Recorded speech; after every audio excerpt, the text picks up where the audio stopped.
నిర్మల్ జిల్లా ఖానాపూర్ శివారులో ప్రభుత్వ భూమిని సక్రమంగా మొరాన్ని తరలిస్తున్న 3 టిప్పర్స్ను ఖానాపూర్ తహసీల్దార్ శివరాజ్ సీజ్ చేశారు.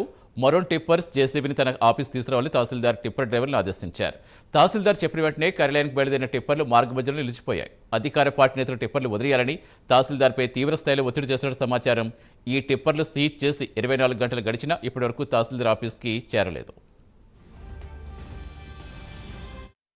అధికారుల ఆదేశాల మేరకు నిన్న సాయంత్రము మోరం మరియు ఇసుక అక్రమ రవాణా గురించి సమాచారం అందినందున అతి విషయమై డబుల్ బెడ్రూమ్ దగ్గరలోని మినీ స్టేడియం పక్క నుండి వెనకాల వెళ్తే అక్కడ ఒక జేసీబీ మాత్రమే నిల్చొని ఉంది. ఎలాంటి ట్రాక్టర్ కానీ టిప్పర్లు కానీ లారీలు కానీ లేవు, లేబర్లు కూడా లేకుండా.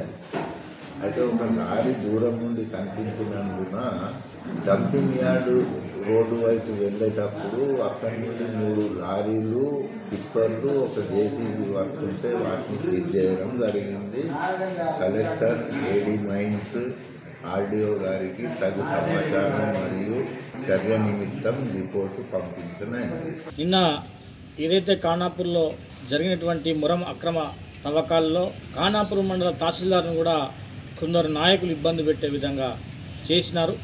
ఇవాళ ఏదైతే మురం అక్రమ తవ్వకాలకు పర్మిషన్ లేకుండా అడ్డుకోబోయినటువంటి తహసీల్దార్ మీద కూడా దురుసుగా ప్రవర్తించినటువంటి మీద వాళ్ళ మీద క్రిమినల్ కేసులు పెట్టాలి. అలాగే ఏదైతే ఆ మురం నేషనల్ హైవే తీసుకుంటున్నట్టు కొంత సమాచారం ఉంది, కానీ ఏదైతే టెండర్ ద్వారా మురం తీసుకోవాలి తప్ప హైవేకి ఇక్కడ పడితే అక్కడ ఉన్నటువంటి లోకల్లో ఉన్నటువంటి స్థానికంగా ఉన్నటువంటి నాయకులను లీడర్లను కలిసి వాళ్ళు మురం అక్రమ తవ్వకాలకు పాల్పడుతూ ఉన్నారు.